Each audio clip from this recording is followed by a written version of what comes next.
The winter morning was crisp and clear when Samuel Mitchell first saw the small figure trudging through the snow toward his ranch.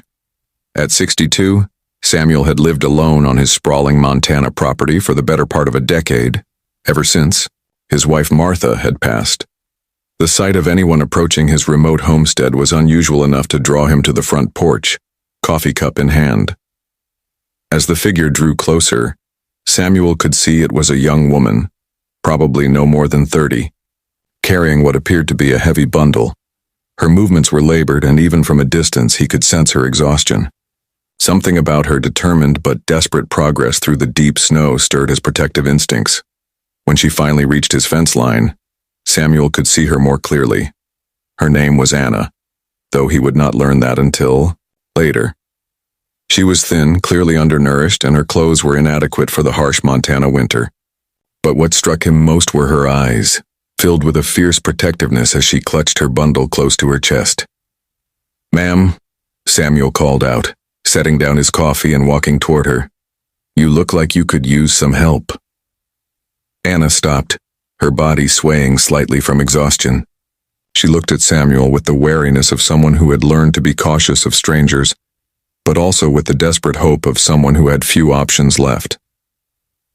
"I am sorry to bother you," she said, her voice barely above a whisper.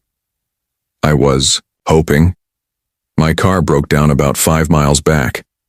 I have been walking since yesterday evening." Samuel's experienced eye took in her condition. The exhaustion, the inadequate clothing, the way she held her bundle as if her life depended on it. Whatever had brought this young woman to his doorstep in the middle of winter, she needed help immediately. "You are not bothering anyone," he said firmly but kindly. "Come on up to the house. You look frozen clear through." Anna hesitated for a moment, then seemed to make a decision. As she moved closer, Samuel could hear what he had suspected, the soft sounds of not one but multiple infants. The bundle she carried so protectively contained babies. "How many little ones do you have there?" Samuel asked gently as he opened the gate for her. "3," Anna replied, her voice filled with both pride and worry. "Triplets. They are only 6 weeks old." Samuel felt his heart clench with compassion. This young mother had been traveling, in winter conditions with 3 newborns. Whatever circumstances had led to this situation, his immediate concern was getting them all somewhere warm and safe. "Well then, we better get all of you inside right away," he said, his voice taking on the gentle authority of someone accustomed to caring for vulnerable creatures. "Those babies need warmth, and so do you." As they approached the house, Samuel could see that Anna was fighting back tears of relief.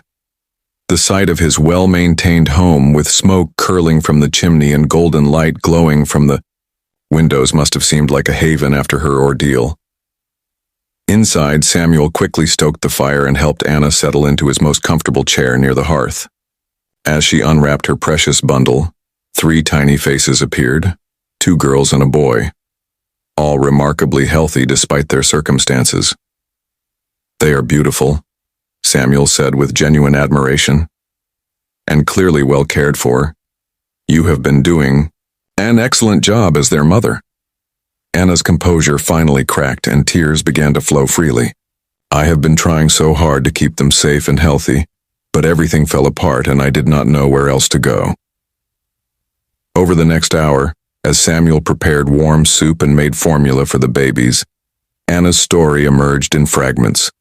She had been living in difficult circumstances, struggling to provide for her children after their father had abandoned them shortly after the birth. When she lost her housing, she had decided to travel to a distant relative, hoping for help. But her old car had broken down in the middle of nowhere, leaving her stranded with 3 infants in freezing weather. "I kept thinking about my babies," she said, gently feeding one of the little ones.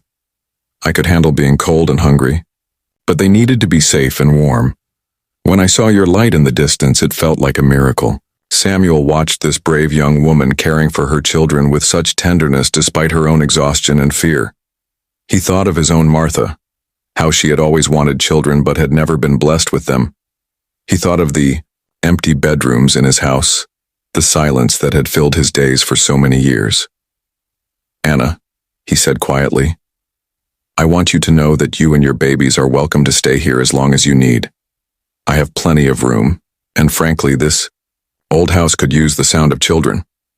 Anna looked at him with amazement. "I could not possibly impose on your kindness like that. You have already done so much." "It would not be an imposition," Samuel replied firmly. "It would be a blessing. I have been rattling around in this big house for years, and having a family here again would bring it back to life." He paused, then continued with gentle sincerity. "I am not asking for anything in return except the pleasure of watching those babies grow up in a safe, warm home. If you are willing to stay, we can figure out the details as we go." Over the following weeks, Anna and her 3 children, Emma, Grace, and little Thomas, transformed Samuel's quiet ranch into a bustling, joyful home. Anna proved to be not only a devoted mother but also a capable partner in managing the household, and even helping with some of the ranch work when the babies napped. Samuel discovered the profound satisfaction of being a grandfather figure to the triplets. He converted one of his spare bedrooms into a beautiful nursery, and spent his evenings reading to the children or simply watching them sleep peacefully in their cribs. Anna's gratitude gradually evolved into something deeper, a genuine affection and respect for the man who had opened his home and heart to strangers without question. Samuel, in turn, found that his lonely existence had been transformed into something rich with purpose and love. The local community, initially curious about Samuel's unexpected house guests, soon embraced Anna and the children as part of their extended family. The story of the rancher who had rescued a young mother and her triplets became a source of inspiration, reminding everyone of the power of simple human kindness. Years later, as Samuel watched Emma, Grace, and Thomas playing in the yard of what had become truly their home, he often reflected on that snowy morning when a desperate young woman had appeared at his gate. He had thought he was offering shelter to someone in need, but in reality, Anna and her children had rescued him from a life of lonely isolation. Sometimes the greatest acts of kindness are those that transform the giver as much as the receiver. In opening his home to Anna and her babies, Samuel had discovered that the cure for loneliness is not solitude, but the willingness to share your life with others who need what you have to offer. The ranch that had once echoed with silence now rang with laughter, and Samuel knew that Martha would have approved. Love, he learned, multiplies when it is shared, and sometimes the family you choose becomes more precious than the one you were born into.